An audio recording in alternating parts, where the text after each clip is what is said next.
ہمارے ایک بہت قریبی دوست تھے، آفیسر تھے، انہوں نے ایک مرتبہ اپنی بیٹی کا قصہ خود سنایا، نام بتانا مناسب نہیں ہے، بس آفیسر ہی سمجھ لیجئے۔ وہ مجھے کہنے لگے اللہ نے مجھے اتنی خوبصورت بیٹی دی، اتنی خوبصورت بیٹی دی کہ لاکھوں میں نہیں کروڑوں میں اتنی خوبصورت بچی کوئی نہیں ہوگی، کروڑوں میں۔ اتنا دودھ کی طرح اس کا سفید رنگ، اتنے پیارے اس کے بال، اتنا خوبصورت اس کی آنکھیں، جو اس کو دیکھتا تھا لٹو ہو جاتا تھا، ہر عورت اس کو آ کے دیکھتی تھی۔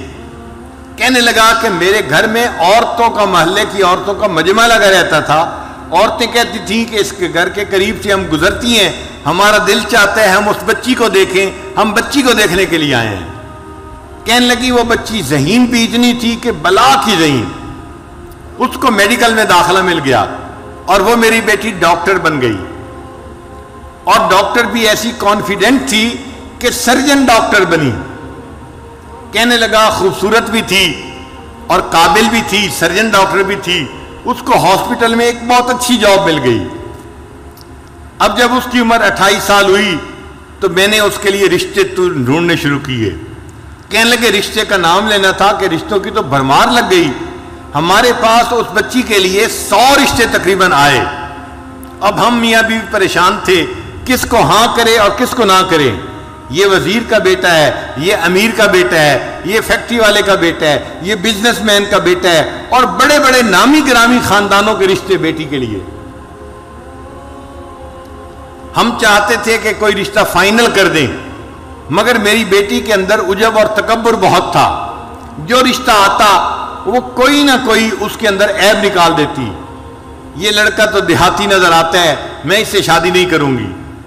اور کئی مرتبہ کہتی لڑکا تو ٹھیک ہے، ڈاکٹر ہے، مگر اس لڑکے کی ماں دیہاتی ہے، میرا گزارا نہیں ہوگا۔ لڑکے کی ماں دیہاتی ہے، اس پہ رشتہ نہ کر دیتی۔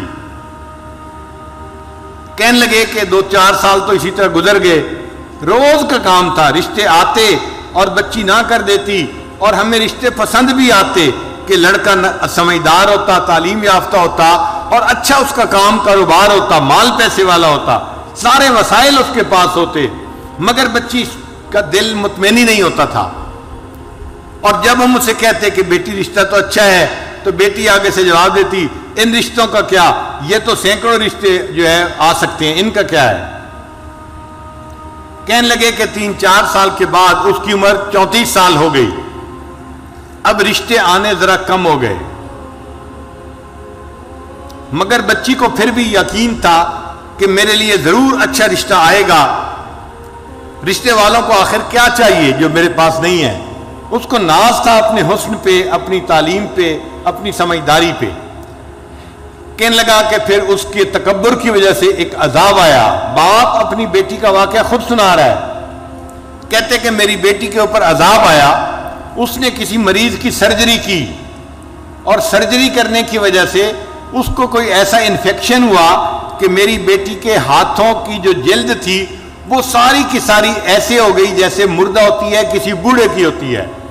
اب بچی خوبصورت ہے، نوجوان ہے، مگر دونوں ہاتھوں کی جلد جو ہے وہ ایسے ہے جیسے کوئی 90 سال کا بوڑھا ہوتا ہے، ہاتھ بدنما بن گئے۔ اب وہ اپنے ہاتھوں کو ظاہر بھی نہیں کرتی تھی۔ اب رشتہ دیکھنے والے آتے تو وہ ان کے سامنے آتی تو اپنے ہاتھوں کو اپنے دوپٹے میں چھپاتی تھی، تو لوگ بھی پریشان ہوتے کہ یہ ہاتھ کیوں نہیں دکھا رہی، اور جس کی نظر پڑ جاتی تھی ہاتھوں پہ وہ رشتہ جو ہے ریجیکٹ کر کے چلے جاتے تھے۔ اب جب رشتے ریجیکٹ ہونے لگے تو میری بیٹی کو فکر لاحق ہوئی، کہنے لگا کہ پھر پریشان ہوئی، مجھے کہتی ابو آپ کوئی رشتہ سلیکٹ کر لیں، اب میری عمر 36 سال ہو گئی ہے، لیکن جس سے رشتہ کرنے کی ہم کوشش کرتے وہ ویسے لڑکی کو دیکھتے تو پسند کرتے تھے، جب اس کے دونوں ہاتھوں کو دیکھتے تھے تو ریجیکٹ کر دیتے تھے۔ ساس نہیں مانتی تھی، نند نہیں مانتی تھی، لڑکا نہیں مانتا تھا، ہم ایسی لڑکی سے شادی نہیں کر سکتے، ہو سکتا ہے بیماری بڑھ جائے اور پورے جسم کی جلد ایسی بن جائے، ہم اس لڑکی کے ساتھ کیسے گزارا کریں گے۔ کہنے لگے کہ پھر ایسا وقت آیا کہ رشتے آنے ہی بند ہو گئے۔ کہتے ہیں کہ میں باپ ہوں، اپنی بیٹی کی بات بتا رہا ہوں، ایک ایسا وقت آیا وہ میری بیٹی جو نماز نہیں پڑھتی تھی وہ رات کو تہجد پڑھتی تھی، اور اس کے آنسوؤں سے مسلح تر ہو جاتا تھا، وہ اللہ سے اپنے لیے بہتر رشتہ مانگتی تھی اور رشتہ نہیں ملتا تھا۔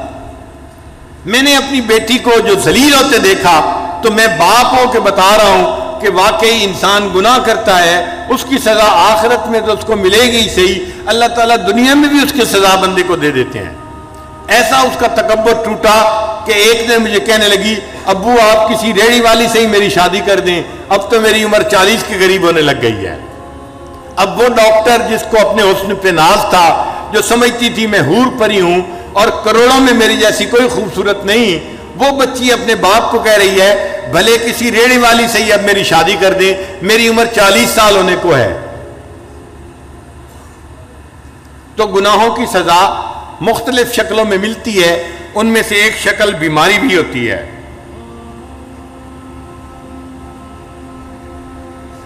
اور ایک شکل ہوتی ہے کہ انسان کو اللہ تعالیٰ لوگوں میں بے عزت کر دیتے ہیں،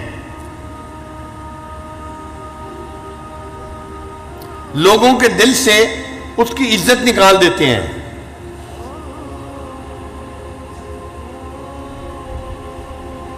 وَمَن يُهِنِ اللَّهُ فَمَا لَهُ مِن مُكْرِمٍ، اور جسے اللہ ذلیل کرنے پہ آتے ہیں اسے عزت دینے والا کوئی نہیں ہوتا۔ ایک آفیسر تھا 21 گریڈ کا، 21 گریڈ کا آفیسر بڑا آفیسر ہوتا ہے، یہ ڈپٹی کمشنر سے بھی اونچے گریڈ کا بندہ ہوتا ہے، یوں سمجھ لیں برابر کے گریڈ کا۔ وہ رشوت لیتا تھا اور مال پیسہ اس کے پاس بہت تھا۔ اس کی ذرا کہانی سن لیجئے، یہ حقیقی کہانی ہے۔ اس بندے نے ایک کالونی کے اندر پلاٹ خریدا اور بہترین گھر بنایا، پھر وہ اپنے گھر کے اندر شفٹ ہو گیا۔ جب گھر کے اندر شفٹ ہوا تب اس کو پتہ چلا کہ گھر کے بالکل ساتھ مسجد تھی اور مسجد کی اذان کی آواز اس کے گھر میں آتی تھی۔ اب جو نیک بندہ ہے وہ تو خوش ہوتا ہے کہ مسجد کا پڑوس مل گیا، جو فسق و فجور میں پڑا ہوتا ہے، بے نمازی ہوتا ہے، اس کو مسجد کا پڑوس نہیں چاہیے ہوتا۔ چنانچہ یہ رات کو سویا ہوا تھا، مؤذن نے فجر کی اذان دی، اس کی آنکھ کھل گئی۔ اب اس کو بڑا غصہ آیا کہ اس نے میری نیند خراب کر دی۔ صبح اٹھا تو اس نے مؤذن کو بلوایا اور مؤذن کو کہا کہ تم فجر کی اذان سپیکر پہ مت دیا کرو، میری نیند خراب ہوتی ہے۔ مؤذن نے جا کے محلے کے لوگوں کو بتایا، انہوں نے کہا کہ بھائی ہم تو بوڑھے ہیں، گھڑی کا ٹائم دیکھ نہیں سکتے، ہم تو اذان کی آواز سنتے ہیں فجر میں تو مسجد میں آتے ہیں، اگر آفیسر صاحب کو پرابلم ہے تو یہ اپنا گھر مسجد سے دور کہیں جا کر خرید لیں، کیوں انہوں نے قریب خریدا ہے؟ یہ جگہ بدلیں، مسجد تو نہیں بدل سکتی، تم اذان کی آواز دو سپیکر پہ۔ تو مؤذن نے اگلے دن پھر سپیکر پہ اذان دے دی۔ اب اس بندے کی جب پھر نیند خراب ہوئی، اس کو بڑا غصہ، میں نے مؤذن کو بلا کے کہا بھی تھا اذان کی آواز نہ دینا فجر کے وقت میں سپیکر پہ، اس نے میری بات نہیں مانی۔ اس نے دن میں اس مؤذن کو بلایا اور اس کو پھر اس نے ایک تھپڑ لگایا، میں نے تجھے نہیں کہا تھا، تجھے میری بات سمجھ نہیں آئی تھی، میں فارسی بول رہا تھا، تو کیوں نہیں سمجھا، کیوں تو نے اذان دی؟ اب مؤذن کو جو تھپڑ پڑا وہ بیچارہ تو صبر کر گیا، مگر اللہ کا نظام حرکت میں آ گیا۔ اب اس آفیسر کے اوپر پکڑ آئی، اور وہ پکڑ کیسی تھی کہ اس کے دونوں بازوؤں کے اوپر فالج کا اٹیک ہو گیا اور دونوں بازو اس کے یوں سینے کے اوپر لگ گئے۔ اب بازو لمبے بھی نہیں کر سکتا اور بازو یہاں پر ہیں اور وہ کام بھی نہیں کر سکتا۔ جب کام نہیں کر سکتا تو دفتر والوں نے اس کی نوکری سے چھٹی کروا دی۔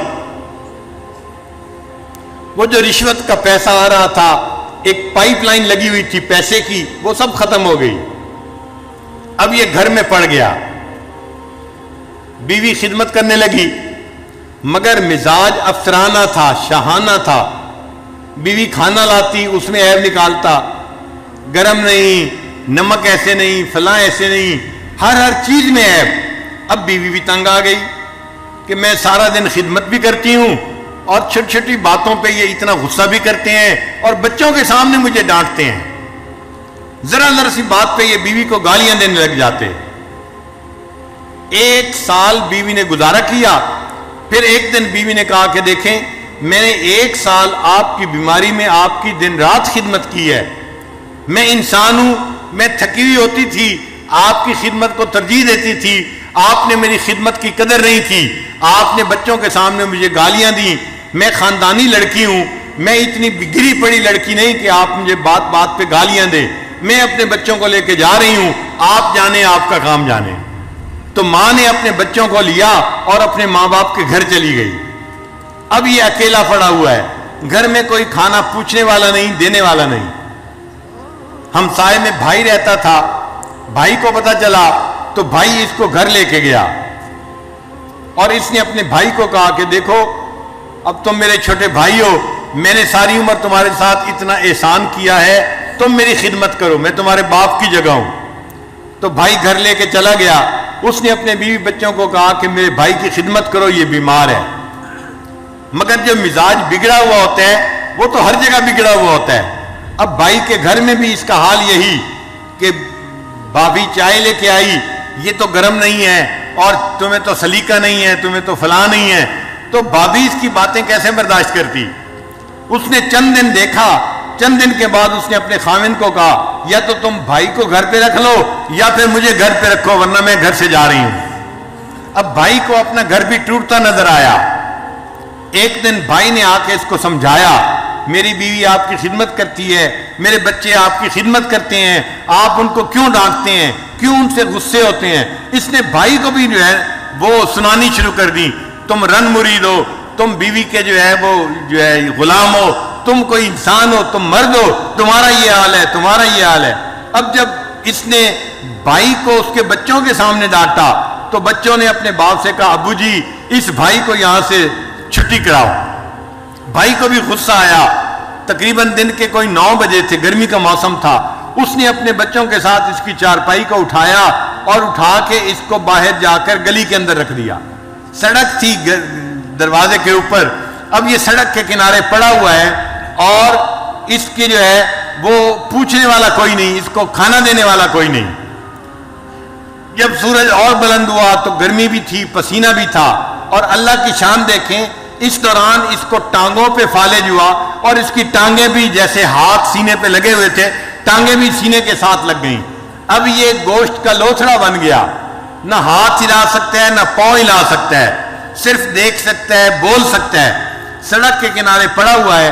اب اس کو بھوک لگی ہوئی ہے چونکہ 1-2 دن سے اس نے کھایا نہیں تھا. اب جب اس نے آتے جاتے لوگوں کو دیکھا تو لوگوں سے بھیک مانگنی شروع کر دی, اللہ کے نام پہ مجھے دے دو, میں بھوکا ہوں, مجھے بہت بھوک لگی ہوئی ہے. جس اللہ کا نام سننا اس کو گوارا نہیں تھا, اذان ہوتی تھی اس کی نیند خراب ہوتی تھی, آج سڑک کے کنارے پڑے اسی اللہ کے نام پہ لوگوں سے بھیک مانگ رہا ہے, مجھے اللہ کے نام پہ کچھ دے دو. ایک کالج کا لڑکا جا رہا تھا, اس نے اس کو 10 روپے نکال کے دیے. یہ کہنے لگا بچہ میں اس 10 روپے کا کیا کروں گا, نہ میں چل سکتا ہوں نہ آ جا سکتا ہوں, مجھے تو بھوک لگی ہے, روٹی لا کے دو. اس نے روٹی قریب سے خریدی اور لا کے دی. جب روٹی لا کے دی اس نے تو یہ کہنے لگا کہ میں اپنے ہاتھ سے تو روٹی توڑ کے کھا نہیں سکتا, آپ پلیز مجھے روٹی کھلا بھی دیں. وہ لڑکا کہنے لگا مجھے تو کالج جانا ہے اور دیر ہو رہی ہے, میں نے روٹی لا کے دے دی, اب کھلانے کا ٹائم تو میرے پاس نہیں ہے, میں یہ روٹی رکھ کے جا رہا ہوں. جب اس نے روٹی زمین کے اوپر رکھی تو یہ سوچنے لگا کہ زمین پہ رکھی روٹی تو میں اٹھا کے کھا نہیں سکتا, نہ ہاتھ کام کرتے ہیں نہ پاؤں کام کرتے ہیں. تو یہ اس لڑکے کو کہنے لگا زمین پہ روٹی نہ رکھیں, مجھے پکڑا دیں. اس نے ہاتھ میں پکڑانی چاہی, اس کے ہاتھ کی انگلیاں ہلتی نہیں تھی, یہ ہاتھ میں روٹی نہیں پکڑ سکا. پھر کہنے لگا اچھا تو مجھے میرے پاؤں میں روٹی پکڑا دو. اس نوجوان نے اس کے جو پاؤں تھے سینے کے اوپر رکھے ہوئے, اس کے انگوٹھے اور انگلی کے درمیان روٹی ڈال دی اور اس نے اس کو تھوڑا سا گرپ کر لیا. اب پاؤں سے روٹی پکڑی ہوئی ہے اور منہ سے نوچ کے اس کو کھا رہا ہے. جس اللہ کی نافرمانی کرتا تھا اس اللہ نے دکھا دیا, دیکھو جب میری سزا آتی ہے تم سڑک کے کنارے کتے کی طرح اپنے پاؤں سے روٹی پکڑ کے منہ سے نوچ کے کھاؤ گے. یہ وہ آفیسر تھا جس کی بڑی عزت تھی, بڑا مال تھا، بڑا اس کا مکان تھا، بڑی گاڑی تھی، اور آج سڑک کے کنارے پاؤں کی انگلیوں کے درمیان روٹی پکڑ کے یہ اپنے منہ سے اس روٹی کو نوچ کے کھا رہا ہے۔